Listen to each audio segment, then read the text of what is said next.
제가 너무 잘 모릅니다. 하나님, 그 하나님을 아버지로 믿고 사랑하고 섬기고 하나님 아버지 그 하나님을 경외하며 또 하나님을 통해서 우리가 받을 수 있는 축복을 누리며 또 우리 전 사명을 감당할 수 있는 저희들로 변화되게 도와주시옵소서. 이 시간에 하나님 아버지 상한 마음을 취하는 성경적인 원리를 통하면서 하나님의 은혜와 하나님의 길과 하나님의 뜻을 잘 알게 도와주시고 우리 있던 한 사람 한 사람 모두 다 아버지 전하던 우리 모두가 하나님의 사랑으로 은혜받게 도와주시옵소서.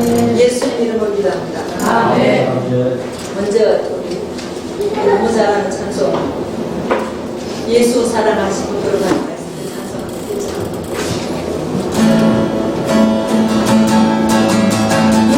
예수 사랑하시니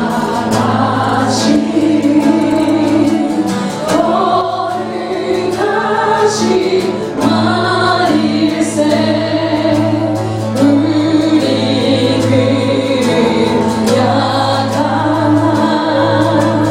예수 권세 만도가 날 사랑하시 날 사랑하시 날 사랑하시 성경에 써있네. 우리는 이것을 예수 사랑하심을 가져고 아빠 하나님 우리 아빠잖아요. 아빠 사랑하심을 성령께서 말해요. 성령께서 신임 내용으로 우리 하나님의 자녀를 증가하신다고 로마서 8장 있죠. 아빠 사랑하심을 성령께서 말했대. 따라해보세요. 아빠 사랑하심을 성령께서 말했대. 성령께서 말했네. 사랑하심이 아니고 사랑하심을 아빠가 나를 사랑하심을 하심을 우리들은 약하나 아빠 사랑만도다. 우리들은 약하다 아빠 사랑 날 사랑하신 날 사랑하신 성령께서 말해야 돼. 같이 보겠습니다. 이거 가져겠습니다. 아빠 사랑하심을 성령께서 말했네. 우리는 약하나 아빠 사랑만 보라 날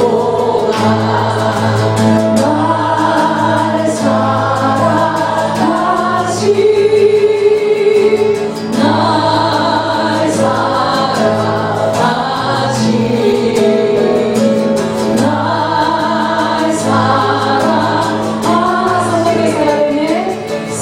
날 사랑하시 성령께서 말했네. 한 번 더 아빠 사랑하시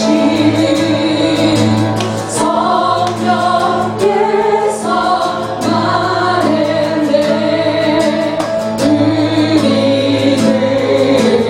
우리는 약하나 아빠 사랑만 보라 날 사랑하시 날 사랑하시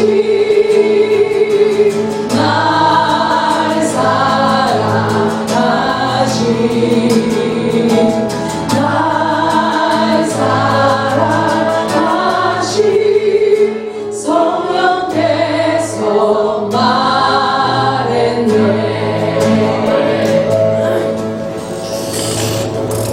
옛날에 있는 전도지가 있었어요. 지금은 큰 전도지가 없는데 전도지에 어떻게 되어 있느냐면은 당신의 문제가 무엇입니까? 당신의 고민이 무엇입니까? 물질 문제입니까? 자녀 문제입니까? 질병 문제입니까? 어떤 문제든지 예수님만 믿으면 다 해결됩니다. 그랬죠. 그런 전도자가 있었어요.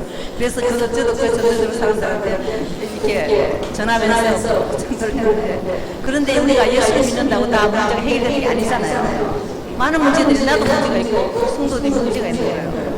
그래서 이 예수 믿어도 해결이 안 되는 걸 어떻게 하나? 그래서 제가 생각하기를 사람들을 상담을 해줘야 되겠다. 상담을 해서 도와줘야 된다. 그래서 제가 상담을 배우러 다녔어요. 상담을 배우러 다니고 하다가 어느 날 기독교 방송에서 치유와 상담 이런 세미나가 있다는 거예요. 근데 그 강사가 외국인이었어요. 미국 제기 목사님이라는 분. 그래서 제가 사람을 좋아하니까 기가 번쩍 돼가지고 쫓아갔어요. 그에 가서 말씀을 듣는데 이제까지 제가 어디에서 들어보지 못한 그런 말씀을. 그게 무엇이냐면 지금 현재의 문제는 현재 문제가 보다도 과거부터 시작된 문제랍니다. 그런 말씀을 그때는 그 당시 들어보지 못했거든요. 과거부터 예전부터 시작된 것이 지금까지 연결되는데 지금 우리는 어떻게 하냐면 지금 내 문제는 이 사람 결혼 문제가 있는 사람들 이 사람 내가 잘못 택해가지고 이 사람 안 만났어야 되는데 이런 사람 만나가지고 내가 불행하다. 그래서 이렇게 못 참으면 깨버리고 이혼하고 그렇게 하잖아요. 그러니까 지금 이 회사가 내가 때문에 난 불행하다. 지금 내가 이런 문제가 있어서 난 불행하다. 그렇게 생각해요. 그런데 과거부터 시작된다. 그리고 그 메시지를 들으면서 아버지의 사랑에 대한 말씀을 듣는데 제 마음이 굉장히 녹아지고 그리고 찬양 시간에 막 눈물이 쏟아지는데 그냥 수도 꼭 질투로 그 눈물이 계속 쏟아지고 과거의 아버지들이 드러나면서 치유되는데 치유가 됐어요. 그래서 내가 마음이 이제 치유되고 하니까 너무 좋은데 거기서 그 주로 말씀하시는 것이 주기도문에 우리가 지금 forgive me our debts as you forgive our debtors. 그러니까 우리가 우리에게 죄 지은 자를 사하여 준 것 같이 우리 죄를 사하여 주옵시고 그 말씀에서 우리가 다른 사람을 용서하지 않으면은 하나님도 우리를 용서하지 않는다. 그 말씀을 주로 말씀했거든요. 그래서 제가 이제 거기서 말씀을 들으면서 많은 은혜를 받았고, 그리고 그동안에 내가 내 자신을 돌아봤을 때 예수를 잘 믿으려고 내 나름대로 노력했고, 내가 뭐 잘못하면 회개는 하잖아요. 회개하는데 구체적으로 누구를 용서합니다 이렇게 기도를 한 적은 별로 없는 것 같아요. 그래서 이제 그럼 내가 누구를 용서를 해야 된다면 어떻게 해야 돼요? 누가 나한테 잘못하는 걸 알아야 되잖아요. 예, 그래서 누가 잘못한 사람들 이제 하나님께 기도하면서 그 집회 끝나고 우리가 매일 주기도문을 한 번 하고 또 예배 끝날 때마다 습관적으로 주기도문을 하잖아요. 그런데 아무 생각 없이 그냥 주기도문을 애워듯이 이렇게 하는데 그 말씀에서 내가 이제까지 구체적으로 사람들을 그냥 누구한테 상처받았지만 그냥 잊어버리죠. 그냥 지나쳐버리고 이러는데 구체적으로 용서를 해야 되겠다. 그래서 매일 주기도문을 하면서 한 절 한 절 하다가 그때 따오면 하나님 내가 용서해야 될 사람이 누굽니까? 그렇게 물으면 하나님께서 기억나게 해주시는 거예요. 그래서 하나하나 이제 한 사람 한 사람을 그런데 주로 어떻게 해요? 가까이 있는 사람들이잖아요. 가족이나 형제나 친구나 친척이나 선생님이나 내가 겪었던 내가 만났던 그런 사람들 관계의 문제잖아요. 그리고 제가 많은 부분에 자유함을 받았어요. 그리고 이제 내가 편안해졌고 그런데 그 하나님께서 또 다시 그 다음에 올림픽 때 예술전도단에서 어떤 아주 중요한 세미나를 하는데 거기에 제가 그 베이스 캠프에 가봤어요. 제가 이제 독일에 있을 때 1970년도 뮌헨에 올림픽이 있었잖아요. 그때 예술전도단 아직 YM에 연결되지 않았을 때 조인되지 않았을 때 그때 거기서 그 올림픽 기간에 전도하는데 거기 참석했거든요. 그래서 이제 한국 88 올림픽 어떻게 하는가 그리 가봤더니 그 담당자 한 분이 그러는 거예요. 굉장히 중요한 세미나를 하는데 그 세미나는 그냥 이렇게 광고하고 누가 자원해서 지원하는 것이 아니고 자기들이 초청하는 사람 와야 된다는 거야. 특별한 세미나이기 때문에. 그래서 초청해달라고 한 거야. 근데 초청장은 왔는데 그 초청장이 여러 사람들이 이 세미나 너무너무 중요하니까 꼭 참석하라 그런 추천서들이 막 들어있어요. 근데 그게 그래서 제가 이제 지원해서 참석한다고 그랬더니 사모는 혼자 오면 안 된다는 거야. 목사님과 같이. 근데 우리 목사님 별로 근데 관심 별로 없는데. 그래서 막 하여튼 사정 해가지고 제가 혼자 거기 참석했고 그때 한 70-80명 그 가봤더니 뭐 진짜 좀 이름 있는 분들 우리나라에 좀 영적으로 교회나 이런 데 여러 가지 좀 하여튼 권위는 그런 분들이 오시더라고요. 그리고 그 예수전도단에서도 이번에 꼭 하나님이 꼭 와야 될 사람 필요한 사람 보내주시고 그렇게 기도를 했다는 거예요. 근데 예수전도단 스텝이라고 다 못 갔어요. 또 숫자는 정해져 있고 다 할 수 없으니까. 근데 그때 그 지도 제목이 그 세미나 제목이 무엇이냐면은 다림줄 세미나인데 우리나라를 치유하자, 우리 민족을 치유하자, 그런 주제로 시작됐어요. 우리나라가 한이 많은 백성이잖아요. 우리가 한 많은 백성이잖아요. 그래서 그때 이제 다시 그 다림줄 세미나를 하고 또 많은 치유를 받고 난 다음에 내 삶이 쇠틀처럼 가벼워진 거예요, 마음이. 그전에는 뭐냐면 뭔가 죄책감이 있었어요. 회개를 하고 내가 잘못한 걸 회개하는데 뭔가 내가 하는 뜻하지 못하다, 그런 느낌, 죄책감이 있어서 마음이 불편했는데 그 죄책감이 사라지게 됐어요. 그러니까 죄책감이 사라지는 게 굉장히 자유가 되는 거야. 내가 하나님 앞에 죄책감, 근데 그 죄책감이 사라지게 된 거는 다른 사람을 용서할 때부터 제가 사라지더라고요. 다른 사람이 나에게 잘못한 걸 내가 용서해 주니까 나도 내가 죄를 짓고 잘못하지만 용서받을 권리가 있잖아요. 예, 그래서 그때부터 제가 자유하고 이제 가벼운 사는데 이상하게 하나님께서 사람들을 연결시켜 주는 거예요.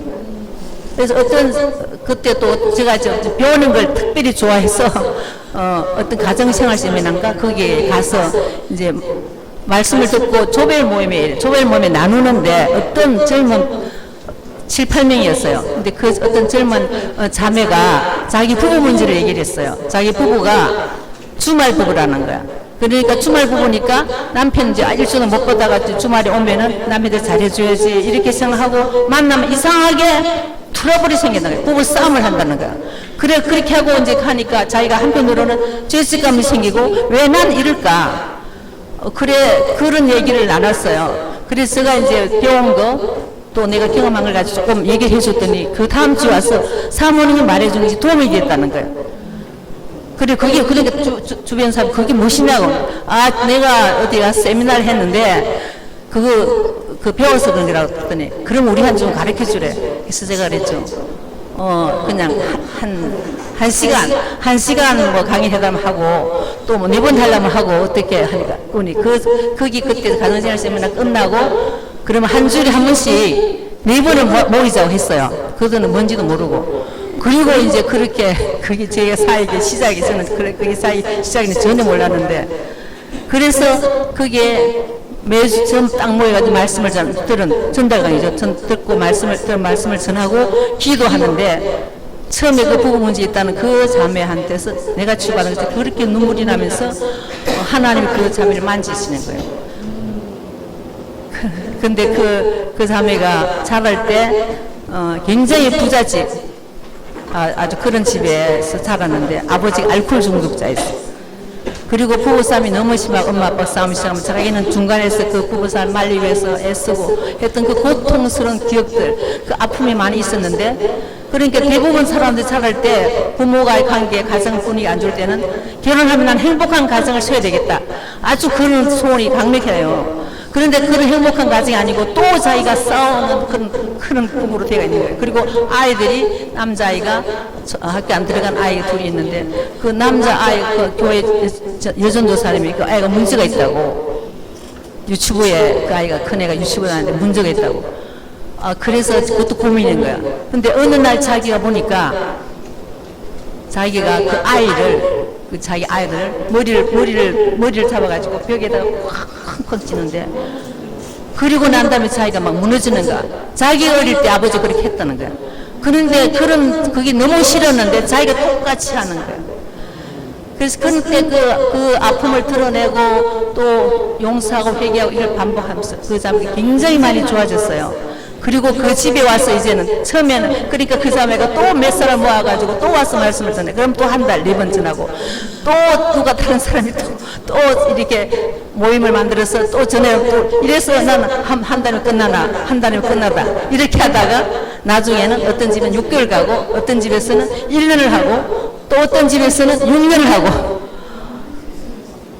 그렇게 하나님께서 계속 이끌어 가셨는데, 이제 제가 그렇게 주로 우리 집은 이제 성남인데, 교회가 성남인데, 밖에 서울에 주로 다니면서 이 아파트에 가서 맞추라고 저기 전하고 저기 전하고 이러다가, 그리고 우리 교인들은 모르는 거예요. 내가 밖에서 놀러 살 수 있는데 교회에서는 없어요. 그렇게 하다가 하나님께서 나중에 어떤 사건 속에서 교회 안으로 들어오게 하셨어요. 그리고 참 뭐 간증할 것은 너무 많지만은 하나님께서 인도하신 거예요. 저는 어릴 때부터 초등학교 때 교회를 다녔는데 항상 내가 소원하는 것이 하나님께 영광을 돌리고 하나님을 기쁘시게 하고, 어떻게 하나님을 기쁘시게 할까? 하나님께 영광을 돌릴까? 그것이 고민해서 뭘 해야 될까? 그리고 아이들하고 이렇게 나올 때 애들이 뭐 그때는 자녀가 셋이 있는 것이 일반적으로 소원하는 거였어요.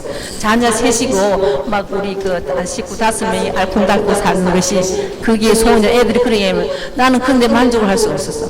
그건 무의미하다 싶었어. 그건 누구든지 예수를 안 믿어도 그렇으면 살 수 있는데 뭔가 가치 있고 보람된 일을 해야 된다. 근데 그 가치 있고 보람된 일이 그것이 뭔지 몰랐죠. 그런데 예수를 제가 미국에서 아주 은혜에서 성령 충만한 그런 교회 다녔어요. 근데 거기에서 복음을 전하는 것이 무엇보다 중요한 일이다. 근데 그걸 깨달아서 복음을 전하라고 했는데, 아까 그랬잖아요. 복음을 전하라고 해서 목회자 사무도 됐는데 실제로는 삶의 능력이 나타나지도 않고 변화도 없고 목회가 너무 힘들고 어떻게 해야 될지 모르겠고 마음에 죄책감도 많고 불만과 원망스러움도 많고 그런 상황에서 하나님께서 먼저 나를 변화시켜 주시고 치유해 주셨어요. 이번 올 봄에 어떤 자매가 연락이 왔어요. 사모님 자기 시간 내줄 수 있겠냐고 그래서 내준다고. 그 자매는 자기 언니가 우리 교회를 다녔다가 몇 년 다니다가 이제 결혼해서 아주 결혼을 잘했어요. 결혼해서 이제 지방을 갔고 이 동생은 그 언니가 다니는 교회 사모님이 상한 마음을 치유한다는 거는 알았는데 그동안은 안 왔었어요.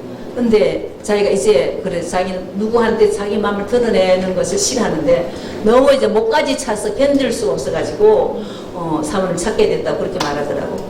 그래서 자기가 네가 이제 언니를 알기 때문에 가정 환경을 아는 거예요.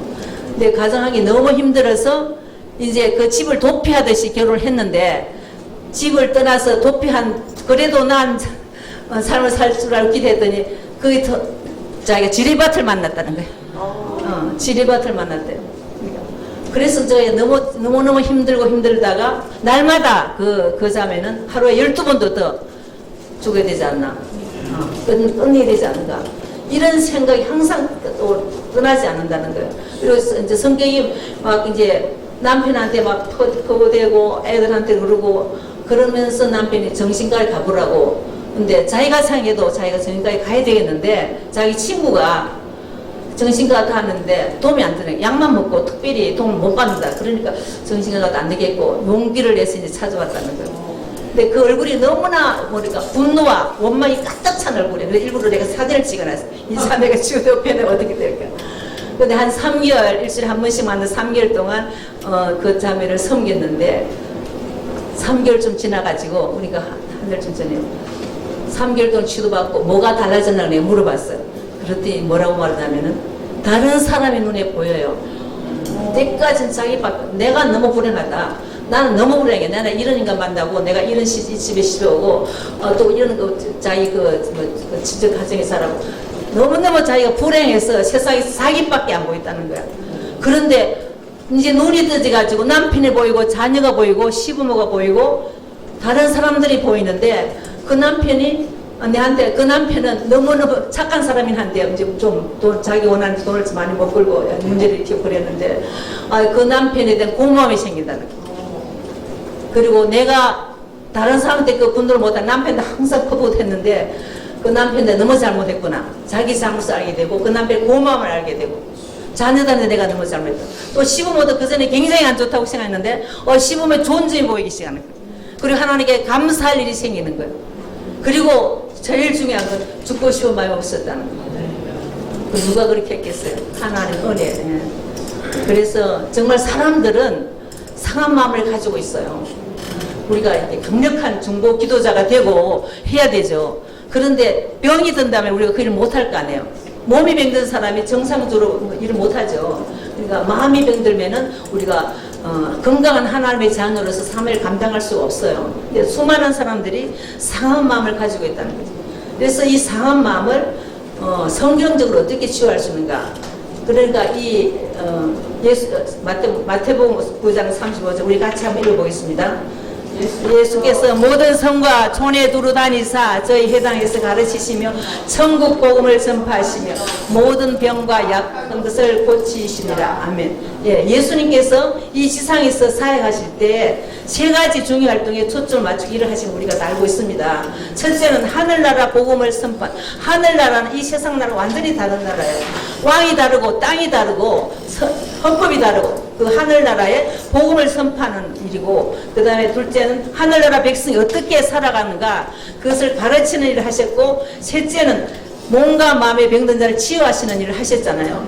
그러니까 예수님이 하신 모든 것이 우리에게 본이 되잖아요. 예수님 하실 때 우리도 하늘나라 복음을 전해야 되고, 또 하늘나라의 하늘나라 백성으로서 어떻게 살아야 되는가, 우리가 먼저 그렇게 살고 다른 사람에게 내가 너에게 가르쳐 분방을 지키게 하라고 했잖아요. 다른 사람을 가르쳐야 되고, 그리고 몸과 마음이 병든 사람을 치유해야 된다. 우리가 개는 초기에 그러니까 은혜를 받으려고 목회를 잘하려고 여기 가고 저기 가고 하는데, 병을 축사라고 귀신을 쫓아내고 병을 치료하는 그런 데도 다녔어요. 그러니 그 병은 그대로 하니까 그대로 역사가 나타나요. 귀신 떠나가고 병이 치유하고. 그래서 너무 신이 나가지고 막 신나게 사역했는데, 나중에 보니까 몸은 병이 치유가 됐는데 그 사람이 인격이 변화가 안 되는 거예요. 그래서 도대체 이게 뭐야? 이거 별로 소중하지 않다. 그래서 그 사이를 우리가 그만 집어버렸어요. 그러니까 이런 말 하죠. 어린 아기를 모욕시킬 때 모욕시켜 물을 버려야 되는데 아기까지 버린다. 그러니까 그 능력, 축사하고 병 고치는 그거까지 다 버린 거야 우리가. 그냥 이게 별로 중요하지 않아. 중요한 거는 인격이 변화되고 믿음이 자라게 되는데 병만 나면 뭘 하나. 그래서 이제 그렇게 한참 지나다가 하나님께서 이렇게 마음이 중요하다는 것을 보여주셨어요. 그러니까 그들이 우리가 병을 고쳤지만 그 안에 상한 마음, 쓴뿌리, 분노, 미움, 원망 이런 것들을 도와주지 못한 거예요. 그래서 이제 그 다음에 상한 마음을 치유하는 일을 하나님께서 인도해 가셨습니다. 그래서 내적 치유, 상한 마음의 치유가 내면에 있는 치유잖아요. 내면의 상한 마음을 치유하는 성경적 원리. 성경을 떠나서는 온전한 치유가 일어날 수 없습니다. 사람들이 생각할 때 내적 치유, 상한 마음 치유는 뭔가 보고만 다른 특별한 다른 어떤 기술이나 방법이라고 생각하는데, 제가 생각할 때는 바로 이게 성경적이고 복음적이라고 생각됩니다. 사람들이 자기 자신에 대해서 생각할 때 일반적으로 두 가지 상반되는 경향을 나타내는 걸 볼 수 있어요. 하나는 나는 굉장히 대단한 사람이다. 그래서 자기 높아진 마음을 갖고 있는 사람이 있고, 또 어떤 사람은 나는 너무 쓸모없어. 별 볼 일 없어. 누가 이 세상 누가 나를 알아줄까 하고 자기 자신에 대해서 비하하고 평마하고 자기를 좋아하지 않는 그런 상관을 갖고 있는 사람들이 많은데요. 하나님께서는 원래 우리가 너무 잘 알듯이 사람을 누구 형상대로 만드셨다고요? 하나님의 형상대로. 자, 우리가 많은 하나님의 형상을 실제로 하나님의 형상이 어떨까요? 어쨌든 하나님의 형상은 아름답고 고상하고 너무나 놀라운 탁월한 그런 존재잖아요. 그렇게 하나님 인간을 독특한 존재로 사람을 인격을 만들어서 사람의 인격만이 하나님과 교통할 수 있고 교제할 수 있고 하나님을 사랑하고 사랑받을 수 있고 그런 독특한 존재로 만드셨다는 것입니다. 그런데 인간의 문제가 시작되죠.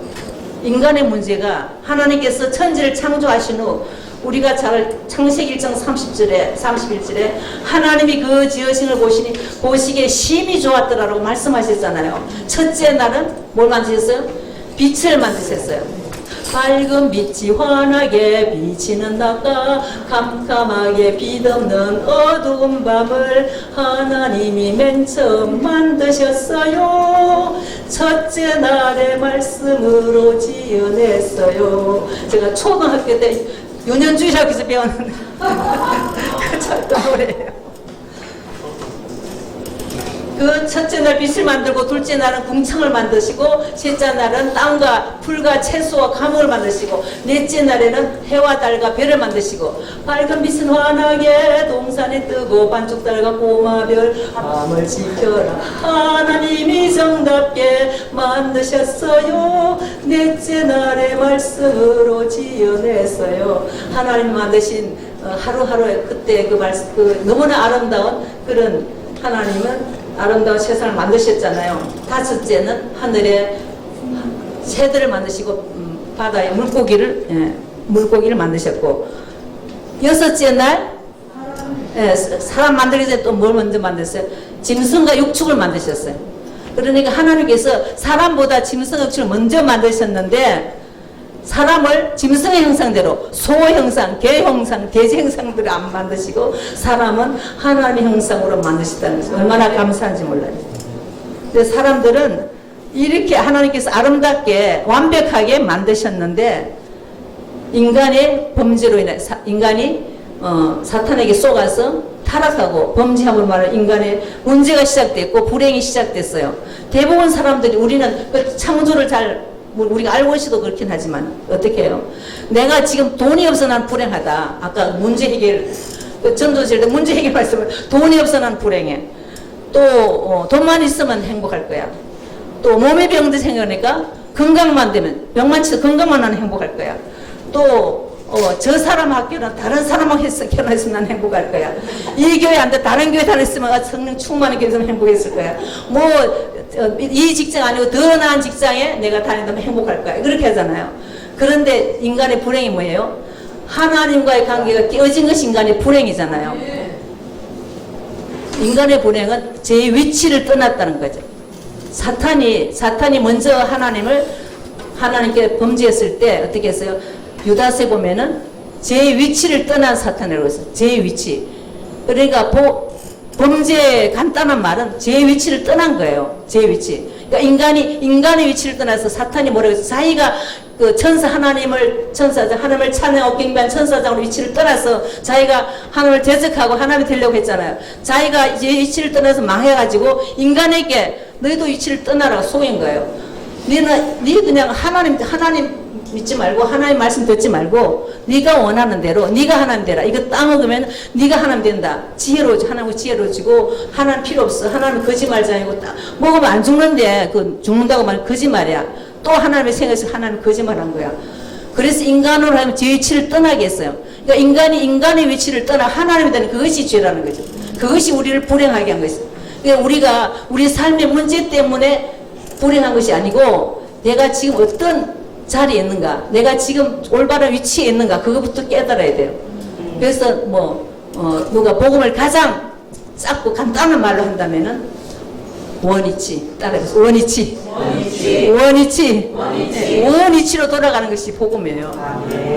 우리가 있어요. 그러니까 인간이 하나님을 경외하고 하나님을 사랑하고 하나님의 말씀에 순종하고 하나님과 교제하고 교통했을 때는 자연이 에덴 동산에 죄도 없고 상함도 없었어요. 그러니까 모든 것이 질서 있고 조화 있고 균형 있고 아름다웠잖아요. 그런데 인간이 죄질을 떠나니까 이제 만물들이 피조물까지 사람께 순종하지 않는 거예요. 사자나 산한 동물이 사람을 잡아먹고 이 자연이 막 그 태풍이 불고 폭풍이 불고 하면서 사람을 괴롭히고 이 모든 것들이 인간이 하나님께서 원래 주셨던 그 자리에서 떠났기 때문에 그런 것이, 그것이 범죄. 그것 때문에 우리가 불행한 것입니다. 그러니까 하나님께 천지를 창조하실 때 하신 후에 바라보시고 보시기에 심히 좋았다라고 하신 것이 인간의 타락으로 말미암아 어떻게 됐어요? 보시기에 심히 안 좋게 되어버렸습니다. 로마서 3장 23절 거리 같이 읽어보겠습니다. 모든 사람이 죄를 범하였으므로 하나님의 영광에 이르지 못하더라. 그러니까 모든 사람의 죄를 범하였고 인간의 노력으로는 이 죄 문제를 해결할 수가 없게 됐습니다. 그러니까 모든 죄로 인한 질병과 저주와 깨어진 관계를 인간은 해결할 수가 없어요. 그러니까 사람들은 하나님과의 관계가 깨어지고 하나님 믿지 않고 이제 독자적으로 내가 스스로 살게 돼서 자기중심적이고 이기적인 삶의 태도와 방식을 갖게 됐습니다. 인간의 타락은 죄로 인해서 영과 혼과 모든 관계까지 손상을 입게 되었고 그로 인해서 우리 인간은 그 괴로움과 고통 가운데서 시달리며 살게 됐습니다. 그래서 이런 문제를 인간을 만드신 하나님 앞에 나가야 되는데 우리가 예수 믿는 사람이 믿음으로 기도하면 된다. 근데 기도를 어떻게 해야 되는지 모르는 거야. 기도를 하긴 하는데 응답이 안 되는 거야. 자, 하나님께서는 마음을 원하신다 그랬어요. 사무엘상 16장 7절 같이 보겠습니다. 나의 보는 것은 사람의 보는 것과 같지 아니하니 사람은 외모를 보거니와 나 여호와는 중심을 하나님은 중심을 보시는데 우리는 중심을 놔두고 행위를 가지고 주님 앞에 나가려고 하는 거예요. 꼭 바리새인들이 그들은 하나님을 잘 믿으려고 했잖아요. 그래서 열심히 기도하고 금식하고 구제하고 뭐 성기하고 그렇게 많이 했지만은 주님 뭐라고 그랬어요? 회치라 무덤이고 독사의 제 새끼라고 그랬어요. 만일 그 바리새인이 정직했다면은 이렇게 했어야 돼요. 주님 맞습니다. 사람들 나를 뭐 훌륭한 하나님의 사람이라고 이렇게 칭찬하지만 실제로 내 안에는요 사람들이 모르는 죄와 음란과 교만과 거짓과 탐욕과 갖가지 죄가 있어요. 어떻게 이걸 해결할 수 이렇게 했으면 그들이 살았죠. 그런데 자기들의 죄를 그 심정을 꿰뚫어 보시져 가시는 주님을 오히려 그들은 죽였잖아요. 시편 51편 17절 같이 읽겠습니다. 하나님의 구하시는 제사는 상한 심령이라 하나님의 상하고 통하는 마음을 주께서 멸시지 않으. 다윗은 하나님의 마음을 안 사람이야. 하나님 앞에 하나님이 구하시는 제사, 요구하시는 제사는 상한 심, 사람들이 상한 마음을 가지고 있어요. 그냥 보통 때는 잘 안 드러내죠. 그런데 그 상한 마음을 저는 이제 주로 제가 살기 상한 마음을 듣는 거니까 얼마나 많은 사람들이 상한 마음을, 아픔을, 고통을, 죄책감을, 수치심을, 괴로움을 갖고 있는지 몰라요.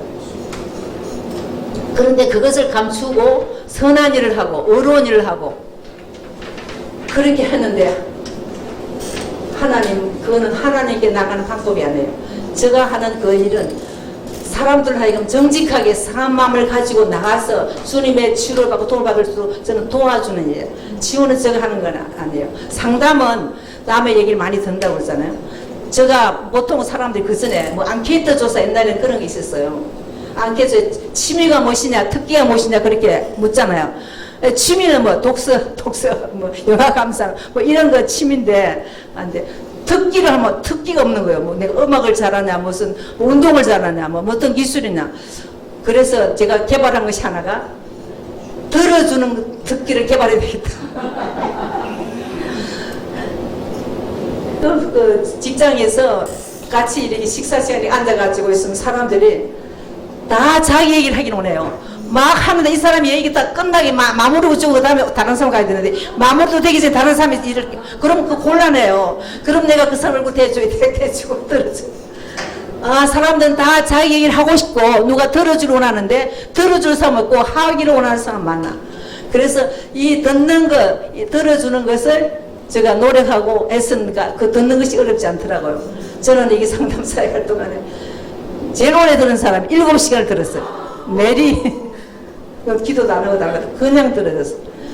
그렇게 듣고 난 그분이 뭐 제가 사람들 이제 좀 만나니까 이 사람 제일 불행하다. 내가 이제까지만 제일 불행하다. 이렇게 그 다음에 또 더 불행한 사람, 또 이 사람이 제일 불행한데 또 그 다음에 또 더 불행한 사람이 나타나.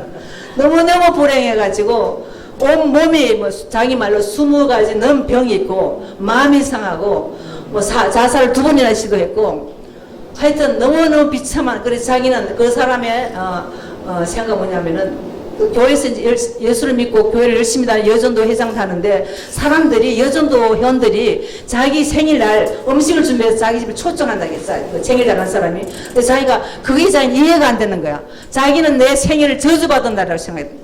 근데 자기 생일 어떻게 좋아하고 자기 생일 축하해주고 사람을 초청하냐. 그게 자기는 이해가 안 됐다고 그랬어요. 그러니까 너무너무 불행한 삶을 살아서 나는 저주받은 사람이다. 내 생일은 저주받은 날이다. 그렇게 생각하고 믿고 사니까 삶의 저주가 일어나는 거예요. 그런 불행한 사람 7시간을 듣고 근데 시간이 넘어서 그때는 기도는 안 했어요.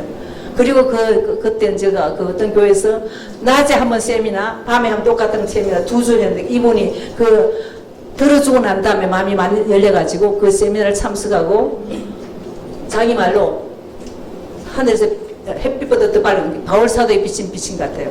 그 빛이 자기 상황을 치유했다는 거. 나는 말씀을 전해도 그런 빛이 제 말이 많은데 너무 깊이 치유받고 자유케 됐어요, 이분이. 일반적으로는 상담을 하고 기도하고 상담하고 기도하고 하는데 이분은 그 세미나 2번 참석하고 진짜 놀랍게 변화됐어요. 하나님 앞에 나갈 때는 마음을 감추지 않고 나가야 되는데 우리의 많은 기도들이 바리새인처럼 정직하지 못한 거예요. 자, 그래서 제가 치유 상담을 올 때 사람들이 이렇게 말해요. 두 가지 기본적인 자세가 태도가 있어야 되는데 정직과 겸손이다. 겸손한 태도로 가야 되고 정직해야 돼. 그러니까 우리는 정직하다 그러면은 어떻게 생각해요? 사건을 보태지 않고 빼지 않고 그대로 말하는 정직이라는데 그거는 그냥 일반적인 정직이에요. 그 상황에 대한 내 감정까지 솔직하게 대부분 감정을 말하기 싫어하잖아요. 감정이 좀 이게 죄스럽고 안 좋은 거니까. 그런데 그걸 감추는데 그 감정까지 솔직하게 드러내는 거. 이제 그렇게 드러내도록 도와주는 거죠. 근데 이 자기를 감출 수 없는 사람들 중 예수님 당시에 사람들이 있었어요. 바리새인들은 감추고 살잖아요.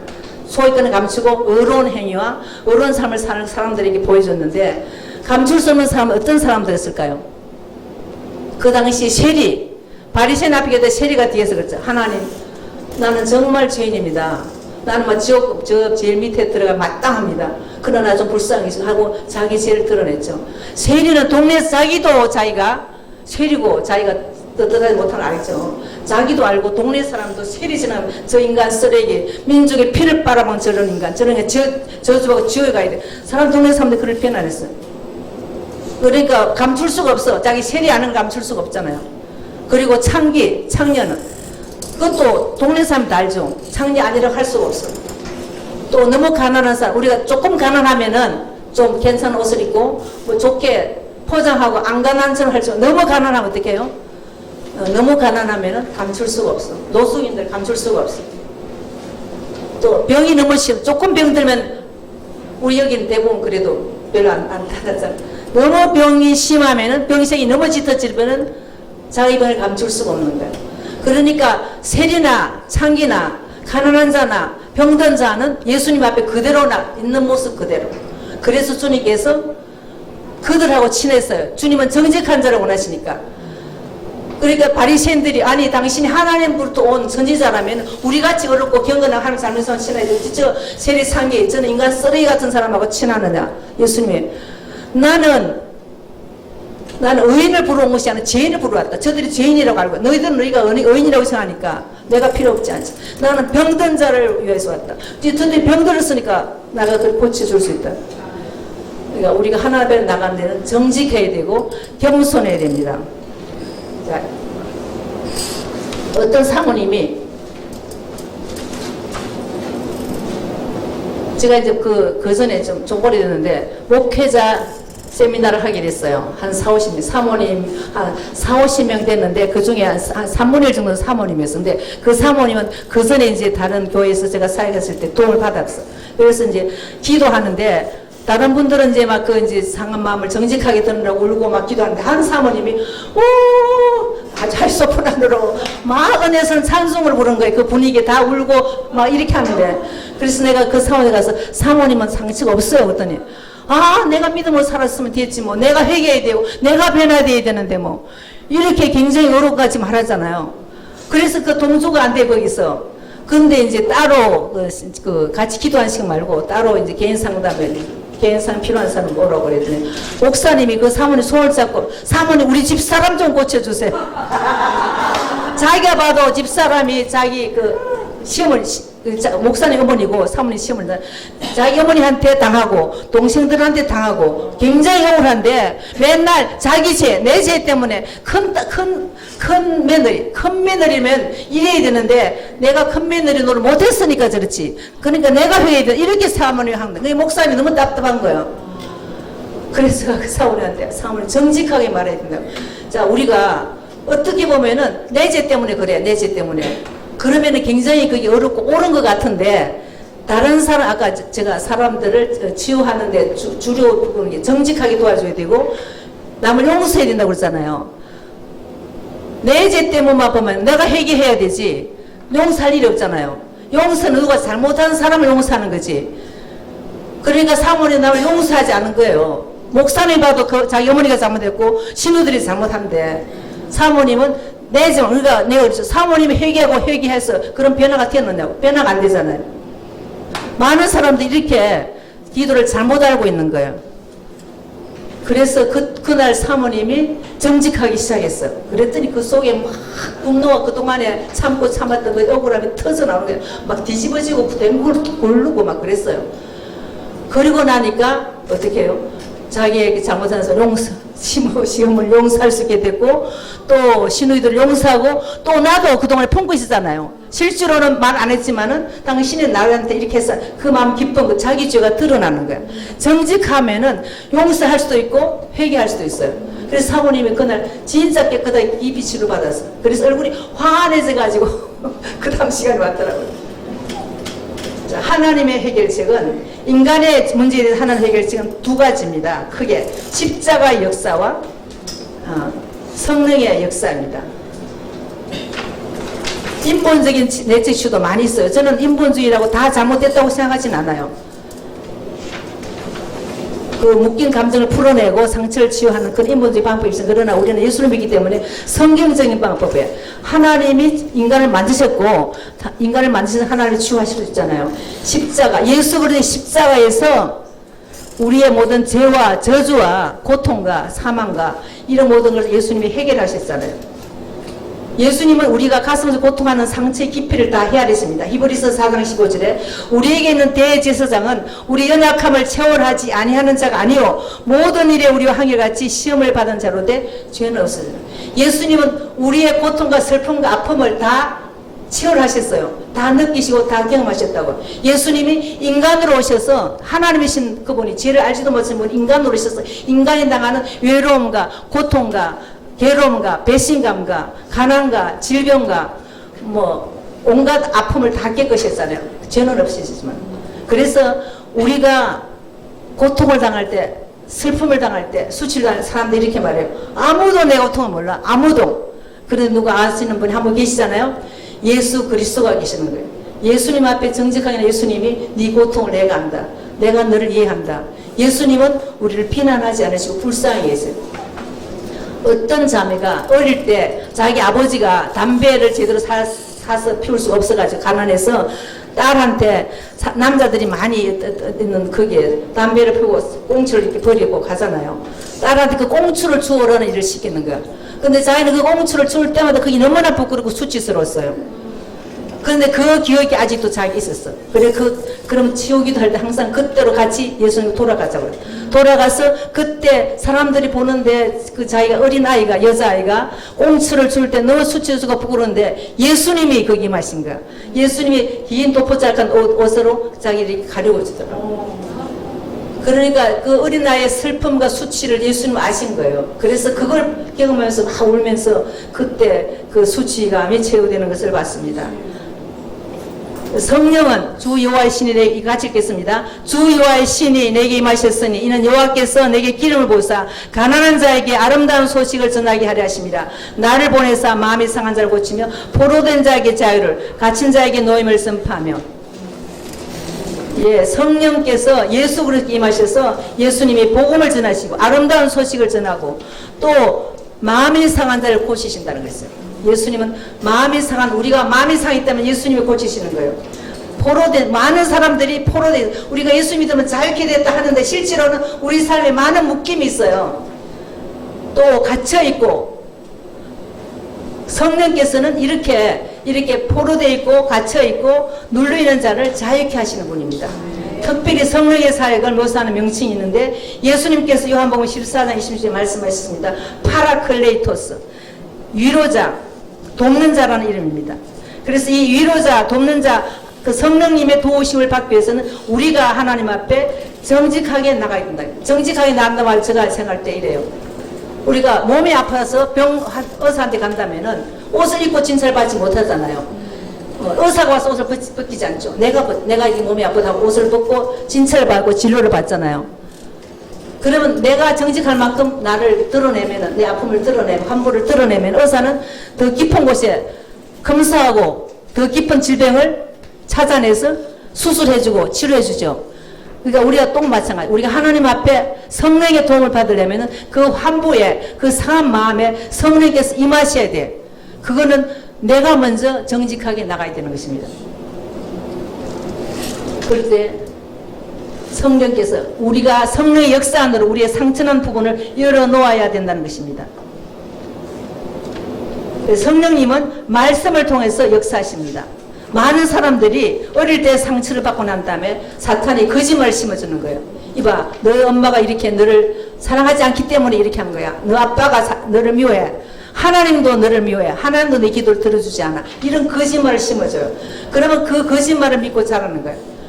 어떤 자매가 어릴 때 설날, 구정날 자기가 뭐 하다가 옛날 요강이 있었잖아요. 요강이 깨졌다는 거야. 근데 그 엄마가 네가 재수가 없어 요강을 깼다고. 근데 그때 그 말이 그 아이한테 들어갔어요. 나는 재수가 없는 아이다.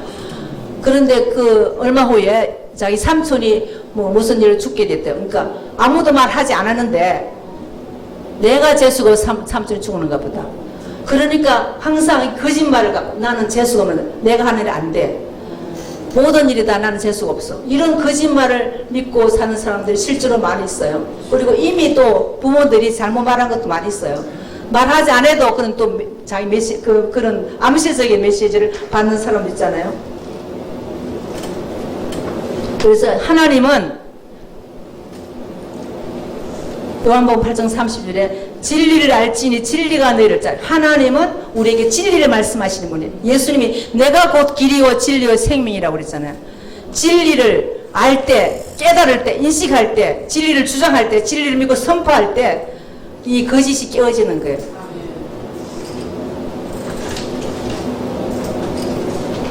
시간이 많이 가서 다 할 수 있어 모르겠다. 내적 치유가 꼭 우리가 필요합니다. 하나님과의 관계. 많은 사람이 하나님과 관계를 우리가 알고 있고 내가 믿는다. 나는 하나님의 사랑을 믿어. 나는 전능하신 믿어. 이렇게 말하지만 실제로 어떤 어려움이 딱 닥칠 때 하나님을 못 믿어요. 하나님을 못 믿고 많은 사람들이 제가 상담한 중에서도 하나님에 대한 원망과 분노를 가지고 있어. 하나님 왜 이런 부모한테 날 태어나겠습니까? 하나님 왜 이렇습니까? 왜 내 기도를 안 들으십니까? 뭔가 하나님에 대한 원망과 분노를 가지고 있어요. 하나님 관계가 잘못되었어요. 어떤 한 집사님이 아버지가 잘 믿는 장로님 그랬어요. 근데 그 아버지가 특별히 나쁜 건 아닌데 그런 사람 있잖아요. 열심히 특집을 해서 무슨 좋은 거 있으면 전부 다 교회에 갖다 바치고 목사님에게 드리는 거야. 뭐 에어컨이 있다. 그때 뭐 에어컨 인간은 보통 집에 에어컨 돌는데 목사님 집에 먼저 에어컨을 갖다 주고 뭐 좋은 거 있으면 다 갖다 주고 그랬는데 나중에 아버지도 어머니도 그 집안에 많은 사람들이 암으로 죽게 됐어요. 그래서 이 사람이 자기 자녀가 셋이었는데 다 이거 성경적 이름을 지었어요. 근데 어느 날부터 머리가 아픈 거야. 머리가 너무 아파가지고 아무리 약을 먹고 치료해 안 돼. 원인을 알 수가 없어요. 그리고 또 유명한 신유사회차인데 가서 치료를 받은 자기가 다른 사람은 다 치료받는데 자기만 안 된다는 거야. 그래서 제가 그때 어떤 이제 그 공동체 주사에 그렇게 했는데 그 팀에서 그 한 팀에서 이제 두 번째가 그 팀을 맡아가지고 했는데 처음에 그건 안 왔어. 이번 하도 이제는 가서 기도했다가 안 되는 거예요. 그래서 지쳐서 이제 안 가려고 그래. 근데 안 간다 나는. 그리고 너무너무 머리가 아파가지고 자기가 생각할 때 이러다가 내가 죽겠다. 그래서 뭐라고 유서를 써놨더라고. 뭐라고 쓰냐면은 나는 예수 믿다가 우리 집이 다 망했고 내가 이 머리 아프고 이래 너무 내가 고통스러워 죽는데 우리 애들 이름 다 바꾸라. 내가 죽고 나면 성경지 이름 그렇게 써놨다고. 그러니까 하늘의 원망과 분노 제가 도우는 게 정직하고 돕는다고 그랬잖아요. 그런 생각을 갖고 있지만은 그걸 드러내지는 않는 거예요. 그래서 그 두 번째 그 팀에서 다시 한번 또 저러강 소청해서 이제 그 사회 가는데 사람들이 막 이번 오라고 사정하고 해가지고 그분이 왔어요. 다른 사람은 늦게 왔더라고. 기대도 안 하고 온 거예요. 뭐 이번에도 또 애쓰다가 안 되면 얼마나 또 마음이 상하잖아요. 그런데 다른 사람들 먼저 오고 난 다음에 우리가 그 팀이 같이 연합해가지고 하나님 앞에 내 속에 있는 분노와 원망을 다 터쳐내라고 토설해내라고 도웠어요. 감히 어떻게 하나님에 대해서 그 원망과 분노를 토설하기 어렵죠. 저는 이렇게 토설해내고 분출해내는 것을 누구한테 배운 것이 아니에요. 제일 처음에 그 잭인트 목사님을 통해서 용서를 해야 된다. 그래서 제가 용서하고 회개하고 그리고 또 누가 사람들 상담을 먼저 그분을 용서해야 된다. 이렇게 그런데 어느 날 어떤 자매가 자기 고모 집에서 학교를 다니는데 자기 집은 강원도고 서울에 고모집에서 고모집 학교 다니는데 그 학교 다니는 그 돈 받는다고 그 집에서 가정부가치를 했대요. 그런데 청소하고 뭐 빨래하고 하는데 너무 이제 목마르고 배고파가지고 힘이 없어서 냉장고를 닦으면 냉장고 갈도 있고 먹을 것이 많은데 차막을 못 먹고 냉수 한 그릇 마신다는 거예요. 그리고 자기 아버지가 뭐로 인해 가지고 뭐 돌아가시는 건데 그 고모 때문에 이 자매가 알고는 하여튼 고모 때문에 아버지도 돌아가시고 자기도 이렇게 가정모체에 대해서 고모에 대한 분노가 많더라고. 그래서 그럼 내가 항상 그랬어. 아 그럼 그 고모를 용서해야 된다. 용서 못해 이렇게. 그래서 그때 아 용서를 못하면 그럼 왜 용서를 못하는지 말을 하라고. 그때부터 그 자매가 막 쏘아다니는 고모가 잘못한 것을. 그래서 내가 이제 듣기만 했죠. 한 50번가 막 원망과 분노와 슬픔을 막 도와내더니 한 50분, 1시간 가까이 가니까 조용해지더라고.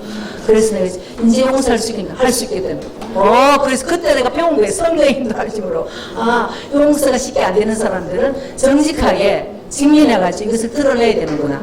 예, 그래서 더 사람들이 자유케 돼요. 그래서 나중에 보니까 그런 원리가 많이 있더라고요. 미국의 미너스 마이어스 그 아주 정신과 아주 유명한 정신과인데 거기 그 의사 선생님이 쓴 책에 사랑은 지금 내가 그 책을 구하려고 해도 구할 수가 없어. 지금 이제 나오진 않는데 큰 책도 못 구하겠더라고. 사랑은 선택 옛날에 읽은 기억이 이제 사랑은 선택이라는 그 책에 보면은 사람들이 이렇게 많은 상처와 분노 아픔을 가지고 있는데 그것을 잘 드러내는 사람은 쉽게 치유를 받는데 그걸 있기는 있는데 못 드러내는 사람 있잖아요. 그러면 그 병원 안에 정신과 병원에서 매트레스가 있고 센트백이 있대요. 막 굴리고 두드리고 하면서 그걸 끄집어 올린다는 거야. 그래서 그걸 끄집어 올려 정말 정직하게 그 소설을 하면은 어떤 사람들이 하루도 울고 막 일주일도 울고 통곡하고 분노하고 막 뒹굴고 하다가 그게 해방된다는 그런 것도 있더라. 그 원리가. 그래서 참 하나님께서 인도하시고 그러니까 우리가 사람들이 내 질서는 성경지 아니다. 뭐 욕을 하고 드러내고 이러는데 그럼 내가 그럼 욕을 드러내지 말고 가만히 갖고 있으면 된다. 고름이 우리 내면에 우리 몸 안에 병이 들어서 염증이 생긴다. 고름이 생기면 고름을 갖고 있으면 돼요. 고름이 계속 나를 어떻게 병들게 하잖아요. 고름을 짜내야 돼요. 고름을 짜내는 동안에는 아픔이 있고 비명이 있고 분노가 있고 원망이 있죠. 그래서 이렇게 토스라는 것을 고름을 짜내는 것이라 이렇게 제가 봐요. 그 고름을 짜내고 중간에 짜내면 아프잖아요. 깨끗하게 짜내면은 거기다 짜내고 난 다음에 어떻게 해요? 약을 바르고 소독약을 바르고 거절을 듣고 하면은 자연 치유에 있어가지고 치유가 회복이 되죠. 우리 몸이 그렇게 회복되는 것처럼 우리 마음도 마찬가지예요. 그래서 하나님에 대한 원망은 주로 아버지의 관계에서 그렇게 투영됩니다. 대부분 그렇게 보고 있어요. 아버지가 화내신 아버지를 가졌던 사람들은 그 아버지가 성급하고 분노를 밖으로 잘 표출하고 그러잖아요. 그러면 자녀는 항상 조심하고 불안하고 두려운 거야. 그러니까 하나님에 대해서도 언제 나한테 화낼지 모른다. 내가 뭐 잘못한 것도 있으면 하나님 심판하지 않을까 두려워. 하나님에 대한 불신을 가지고 있어요. 거리감이 있는 아버지가 계시긴 하는데 사랑이나 감정을 표현하기 어렵습니다. 그러니까 하나님이 살아계시다는 걸 믿지만은 하나님은 침묵하시는 분이에요. 내 문제에 침묵하신다. 냉정하시다. 무관심하다. 이런 생각을 갖게 돼요. 그래서 하나님 가까이 가기 어렵습니다. 또 약한 아버지가 지도력이 약하고 생활력이 없고 무능한 아버지는 하나님이 전능하시던 하나님을 믿기 어려워요. 말은 전능하신 하나님. 그러나 모두 어려움에 하나님이 안 도와줄 것 같으니까 어떻게 해요? 힘도 없고 내가 이 문제를 해결해야 된다고 생각해요. 자, 화내신 아버지가 또 비슷하면 확대하는 아버지. 하나님에 대한 하나님은 인격적인 문제 믿을 수가 없어. 우리 어떤 형제가 내가 하나님은 인격적인 하나님을 때 난 그걸 못 믿겠어요. 네, 아버지한테 많이 학대를 당한 사람이었어. 아버지 부재, 아버지가 아예 안 계시고 저도 어릴 때 아버지가 아예 아버지가 안 계셨어요. 그래서 아버지가 안 계신 그런 사람은 술 수준병이라도 아버지가 있는 게 좋다고. 네, 저도 그렇게 생각해요. 그런데 다행하게도 어릴 때 하나님께서 저를 불러주셔가지고 하나님 아버지를 믿고 자라서 그나마 아버지 전혀 안 계기보다는 훨씬 낫죠. 그리고 독재적인 아버지, 너무 아버지가 해라 하지 마라 모든 걸 자기 마음대로 해. 그러면 사람들은 하나님을 이 주변에 여러분도 그런 사람 여러분 중에 있으면 모르겠어요. 하나는 독재자 같다. 맨날 자기만 예배하라고 그러고 자기만 찬송하라고 자기 말만 들으라고 그러고 그러니까 하나님은 바른 신앙을 가질 수 없어요. 그러니까 내가 믿음대로 된다 그러는데 하나님을 독재자 같이 믿으면은 그 믿음대로 하나님한테 맨날 독재하는 것 같아. 내 의견을 무시해버리고 가라 가지 마라 하라 하지 마라 이렇게 상한 마음이 하나님과의 관계에 문제를 일으킵니다. 이웃과의 관계, 병든 자존감이나 병든 자아성을 가진 사람들은 이웃과의 건강한 관계를 갖기 어렵습니다. 왜 지금 이 세상에 가정이 이혼으로 깨어지고 청소년 범죄가 많아지고 교회에 분쟁이 생깁니까? 개인이 병이 들고 서로 병든 인간관계들을 맺기 때문입니다. 우리의 가족관계는 우리가 다른 사람들을 바라보는 방식과 다른 사람들과 관계를 맺는 방식에 지대한 영향을 미칩니다. 가정은 우리가 다른 사람들을 바라보는 창문과도 같습니다. 어떤 형제가 자기는 항상 아버지에게 맞고서 그렇게 아버지를 맞고 사는 것이 당연하다고 생각했어요. 고등학교 때 자기 반에 가서 너희들 아버지한테 안 맞고 사는 사람 있어? 그러니까 반이 손을 들더라는 거. 또 자기가 이해가 안 맞고 사는 사람도 있네. 맞고 사는 게 정상이라고 생각했는데. 그래서 이렇게 병든 심리는 사람들을 두려워하게 만들고 가까이 가지 못하게 만들고 다른 사람들과 솔직하고 정직한 감정을 나눌 수가 없습니다. 그래서 거짓된 인간관계로 서로를 조종하거나 상대방 인기를 무시하게 됩니다. 자기 감정에 얽혀서 살다 보니까 자기 자신도 자기를 이해 못하고 상대방도 이해를 못해서 원망과 미움과 억울함, 분노, 용서 못하는 관계로 살아가는 사람들이 너무나 많습니다. 자신과의 관계, 병든 심리를 가진 사람은 대부분 병든 자아상을 가지고 있습니다. 우리가 자신을 어떻게 보는가를 결정하게 지어주는 가장 중요한 요인이 가정입니다. 그래서 어떤 사람은 가정을 자아의 거울이라고 표현하기도 합니다. 아기에게는 스스로 아무런 자의식이 없어요. 출생 한 18개월쯤 되면 대부분의 아이들이 자기 자신과 다른 사람들을 구별할 수 있게 되고 아주 초보적인 자아 이미지를 갖게 된다고 합니다. 이제 그 이미지가 계속 확장되는데 마침내 실제 크기에게 도달됩니다. 어릴 때부터 부모나 가족으로부터 무조건적인 사랑과 인기 존중을 받지 못한 사람들은 부정적인 자기 이미지를 갖게 되고 낮은 자존감을 갖게 됩니다.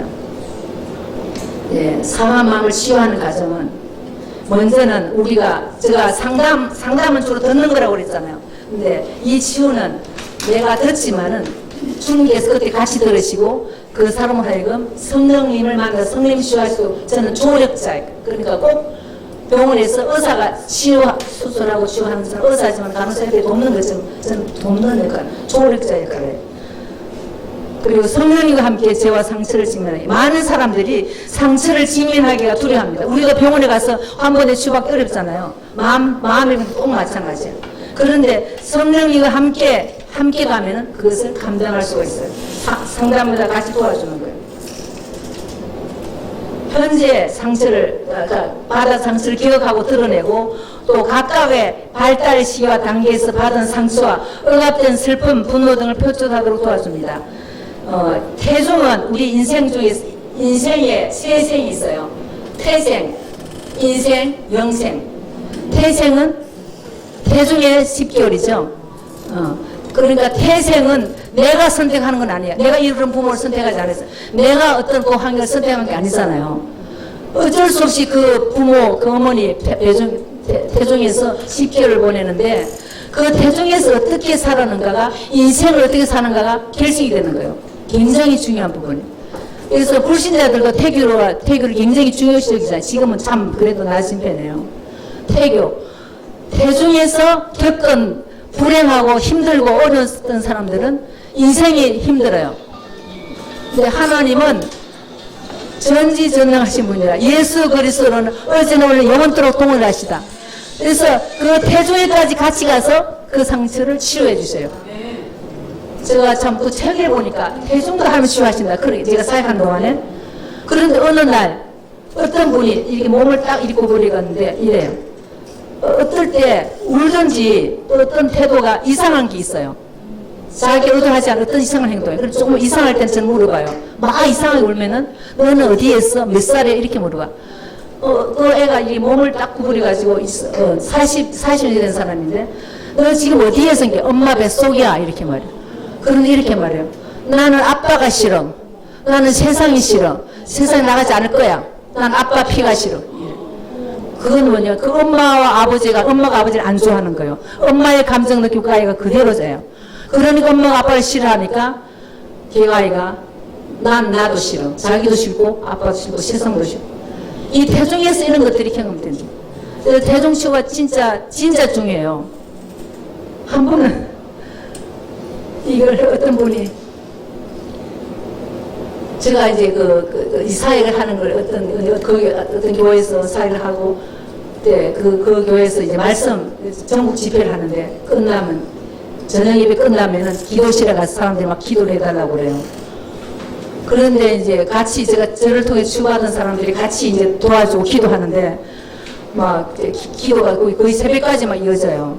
근데 한 분이 중간에 와보니 사람들이 막 기도 받으면 붙어가지고 기도 받으려고 그러잖아요. 자기 말씀을 안 듣고 늦게 오니까 사람들이 막 여기 기도해주고 막 팀이 있으니까 내가 기도했는데 그 붙어가지고 기도를 해주려고 그래. 그때 뭐 새벽 4시가 다 돼요. 내가 너무 피곤해가지고 설명도 할 수도 없고 그냥 손만 얹었어요. 그런데 갑자기 이 사람의 막 말이 나오는 거야. 그 말이 어릴 때 내가 들어보니까 나 너무 배가 고파가지고 찬물 마셔야지 하면 찬물 마시. 그리고 누구 집에 놀러가지고 이렇게 하다가 어떤 말이 나오냐면은 엄마 언니가 불에 타주고 언니가 불에 타주고 이러는 거야. 그러더니 자기가 자기 입에서 나오고 사탄아 물러가라 이래. 그래서 나는 그는 그걸 보면서 아, 이 사람 뭔가 있구나를 느끼는데 내가 너무 피곤해가지고 설명을 하기가 싫은 거야. 피곤해가지고. 그래서 나도 벌써. 근데 이분이 그 다음에 이제 나를 좀 만나야 돼 싶어가지고 이제 우리 교회 찾아오고 저 지방 있는데 방학 때 되면 애를 데리고 찾아오고 그러다가 이제 그 지방에서 몇 사람이 저를 세 사람이 초청해가지고 말씀을 전하는데 말씀 전을 기도하다가 갑자기 얼굴이 새카매지면서 너 뒤로 넘어지더라고. 그래서 내가 그때 물은 거예요. 넌 어디야? 몇 살이야? 어디 있어? 엄마 뱃속이래. 근데 왜 그래? 그랬더니 누가 나를 죽이려고 그런대. 배를 누린대요. 그러니까 나중에 이제 그게 뭐냐면은 엄마가 너무 늦게 하여튼 너무 늦게 임신을 했어요. 그러니까 이제 뭐 그것도 어떻게 할 수 없어가지고 막 배를 누르고 죽으라고 그렇게 했는가 봐. 그러면 이제 제가 그러면서 이렇게 말하더라고. 하나님 이런 부모 밑에 나를 보낸 거는 하나님 잘못이라는 거야.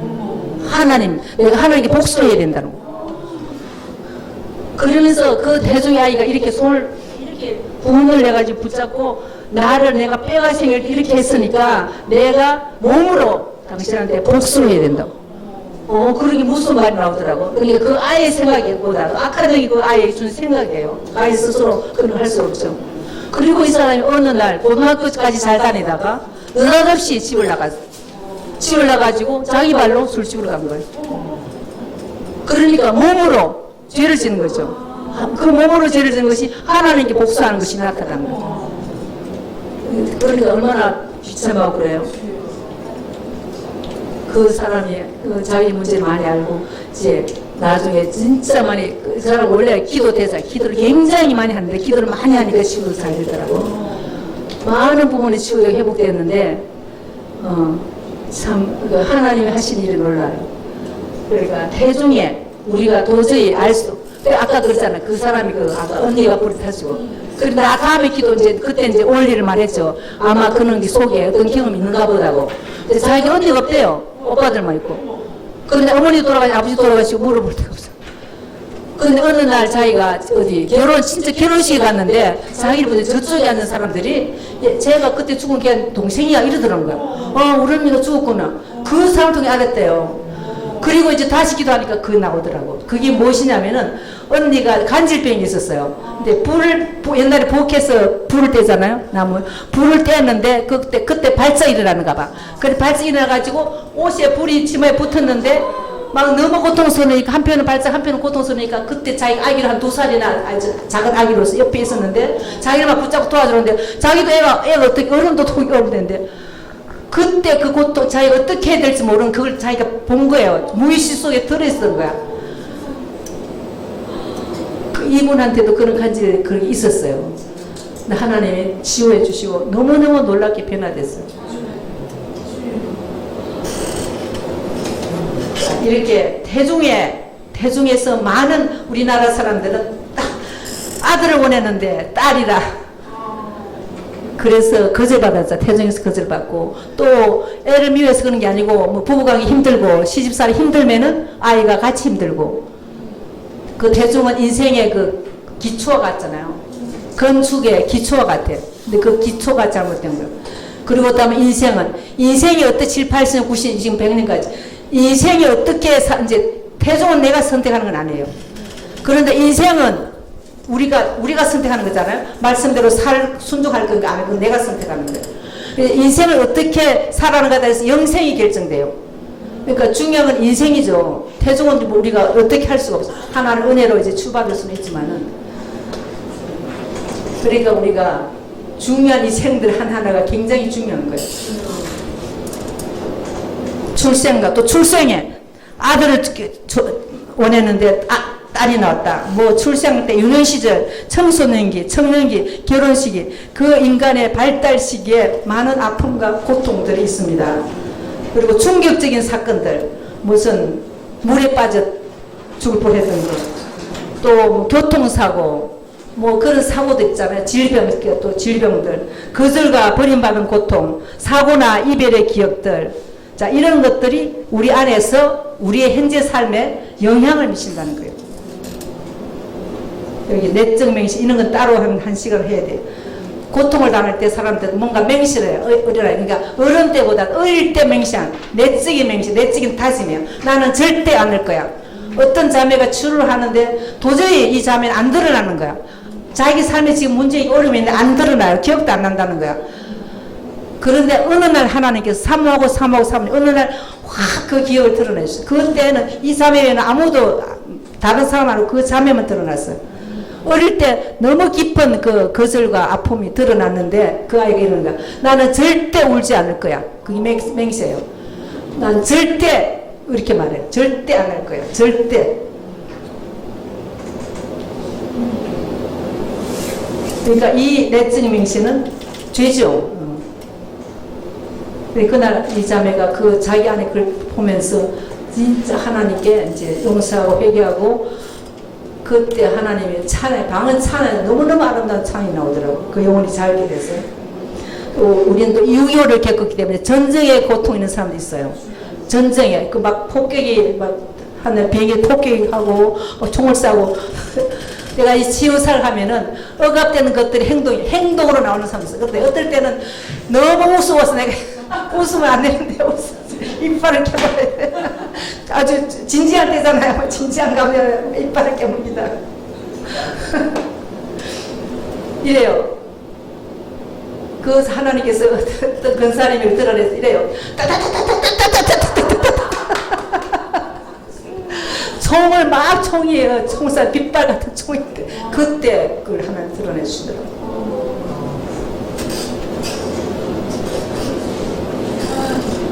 또 그냥 어떤 자매는 아주 좋은 아주 진짜 은혜스러운 그런 선교단체에 있는데 말씀도 잘 배우고 자기는 믿으면 안 잘. 자기가 가르치는 사람도 믿음이 잘하고 치운다는데 자기만은 하나 안 믿어줘.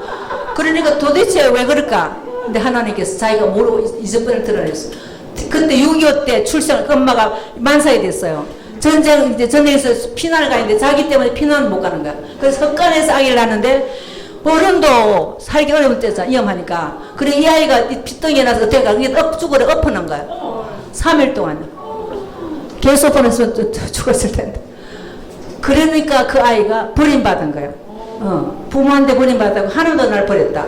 그 불신앙이 꽉 차서 믿음이 안 자. 아무리 말씀을 그러니까 병이 짙은 깊은 병이 있으면은 영양 있는 좋은 음식을 먹어도 영양이 안 되잖아요. 그러니까 아무리 좋은 말씀 들어도 그 상한 병든 부분이 치유되지 않았기 때문에 믿음이 사라지지 않는 거예요. 많은 사람 여자들이 성폭행을 당해서 고통을 갖고 있습니다.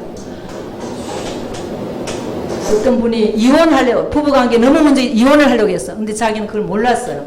이혼하려고 그렇게 서류까지 다 준비하고 이제 며칠 있으면 이제 법원에 가서 이혼을 하려고 했는데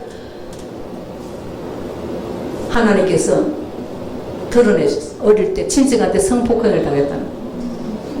자, 드러나는 것이 중요해요. 하나님 앞에서 하나를 치유받으신 거. 그래서 그분 이혼하지 않고 가정 회복됐어요. 이거 한 가지만 하고 마쳐야 됩니다. 몇 년 전에 어린이 선교단체 교사 강습회에 제가 이제 강의를 부탁해서 교사 강습 여러분 가보시면 알겠지만은 같은 시간에 다른 주제를 해요. 그러니까 이 교실에서는 주일학교 뭐 윤현준의 학교 부흥 방안 뭐 다른 데 다른 제목을 하잖아요. 그래서 자기가 선택해서 가는 거예요. 그런데 제가 갔을 때 한 교실은 주일학교 부흥 방안을 가르치는 거기 사람들이 많고 부흥식이 되니까 많이 갔고 저는 어린이 심리 이해라는 제목으로 제가 강의를 했어요. 그러니까 사람들이 저쪽보다 훨씬 작았지만은 그때 그 간사 중에 한 분이 저는 저쪽 거는 많이 들었으니까 어린이 심리 제가 강의하는 교실에 들어왔어요. 그분이 그 강의를 듣고 그 스태프들한테 우리 사모님 초청해서 한번 메시지를 들어봐야 되겠다. 그러니까 대표한테 의견을 해가지고 그 스태프들이 같이 한 10명 갖고 있는데 같이 말씀을 듣게 됐어요. 근데 그 말씀을 다 듣고 그 자매가 나를 이제 초청해서 했던 그 자매가 그 사람들 그 스태프들 앞에 이제까지 말하지 않는 얘기를 자기 얘기를 한 거예요. 그게 뭐냐면은 이제 시간이 뭐 그리 많지 않으니까 앞에 어머니가 안 계신지 아버지가 어쨌든 그 이 자매가 어릴 때 시집간 언니 집에 언니의 시집이잖아요. 그거 가서 얹혀 살게 됐다는 거예요. 그러니까 시어머니가 있는데 방을 얘한테 따라줄 수 없으니까 시어머니 방에 애를 같이 자게 했어요. 그러니까 시어머니가 보통 며느리도 별로 마음에 안 드는 사람 많은데 며느리가 데려온 그 아이랑 같이 그 아이가 마음에 안 들어 시어머니가. 그래서 이불이 하나밖에 없는데 시어머니 이불도 팍 가져가 버리고 발이 걷으면 발로 탁 차고 막 꼬집고 막 이래. 그러니까 그 아이가 너무 어린 아이가 고통스러운데 언니한테 그 할머니 그렇게 한다는 말도 못하고 이불 따로 하나 주라고. 그래서 이불만 따로 언니한테 말 안 해. 근데 언니는 네가 공부 잘하면 대학까지 보내주겠다 그랬다는 거예요. 근데 고등학교 다닐 때 언니가 갑자기 막 하여튼 무슨 어떻게 모르지만 언니가 세상을 떠났어요. 병으로. 그래서 할 수 없이 제가 나왔죠. 이제 거기서 나왔는데 그것이 끝이 아니고 자기 형부가 언니가 있을 땐 자기한테 잘하고 그랬는데 형부가 몇 달 안 돼가지고 재혼을 하더라는 거야. 그게 어떤 배신감을 느껴 이 자매가. 그래서 복수를 해야 되겠다 그런 마음이 생겼어. 근데 자기 나름대로 복수가 무엇이냐면은 새로 결혼한 그 집에 전화번호 알아가지고 밤 12시가 되면은 전화를 하는 거야. 그래서 받잖아. 그럼 가만히 있어. 한참 있다 딱 전화를. 그걸 저녁마다. 자, 그러다가 나중에 2년인가 후에 그 집에 이혼을 해버리더라는 거야. 그런데 한편으로는 속이 시원한데 한편으로는 예수를 이제 믿게 되는데 죄책감 있잖아요. 죄책감이 있어. 그래서 그걸 품고 사는데 이 사람에게 나타나는 정상은 세상의 모든 할머니들이 다 믿다는 거예요. 그때 그 스태프들이 미혼들은 그 집에 공동생활을 하는데 그 집을 내주는 그 집에 할머니가 같이 있었어요. 그 할머니도 특별히 자기가 잘못한 것도 없는데 그 할머니도 온 거야. 그래서 그 얘기를 드러냈어요. 빛 가운데. 그리고 그날 하나님이 은혜를 그 할머니도 용서하고 치료받았어요. 그리고 1년 후에 제가 그 이제 어린이 그 여름 성경학교 때문에 뭐 교재 뭐 하러 거기 갔어. 그 단체에 갔어요. 그런데 어떤 자매가 굉장히 보고 같기도 하고 아닌 것 같기도 한 사람인데 그때 나는 그 자매가 작고 까무잡잡하다 이렇게 생각했거든. 얼굴이 키도 커진 것 같고 얼굴이 환하고 깨끗하고 그래요. 그래서 자매님 내가 이래서 자매님 많이 변화된다고 했더니 제가 많이 성장했죠. 자기 스스로도 그렇게 그 묶였던 것이 풀어진 거예요. 그리고 그분 나중에 동남아 어디 선교사를 갔다 오고. 자, 하나님은 우리 아픔을 아시는 분이에요.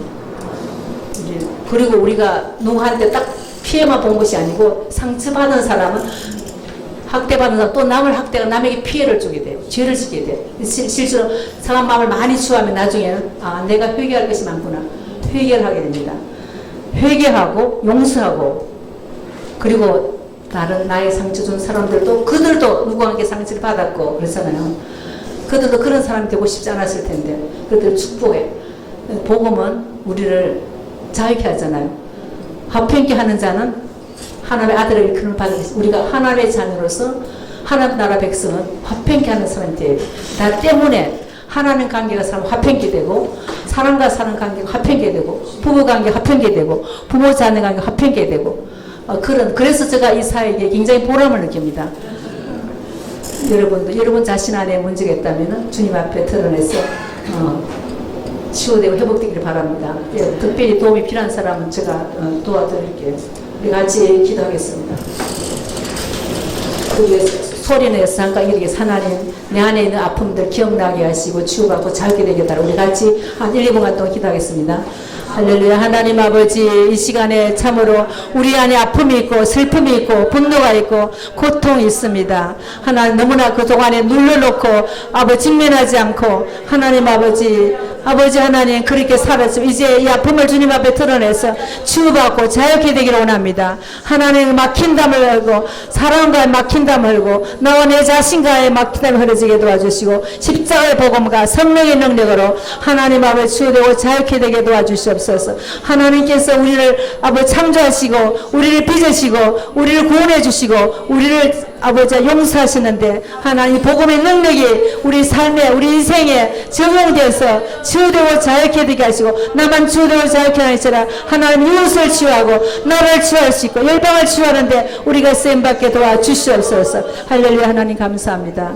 하나님 아버지 감사합니다. 하나님은 사랑의 아버지시고 능력의 아버지시며 위로의 하나님 그 하나님 우리가 바로 알게 도와주시고 하나님 아버지 우리 자신의 어떤 부분이 막혀있고 어떤 부분이 하나 병들어 있고 어떤 부분이 상해 있는가 하나님 아버지 정직하게 어린아이처럼 하나님을 겸손하게 주 앞에 나가서 하나님 치유도 회복되고 내 삶이 변화돼서 하나님 나라 백성답게 사명을 감당하며 한 영혼으로 사는 사람 변화되게 도와주시옵소서.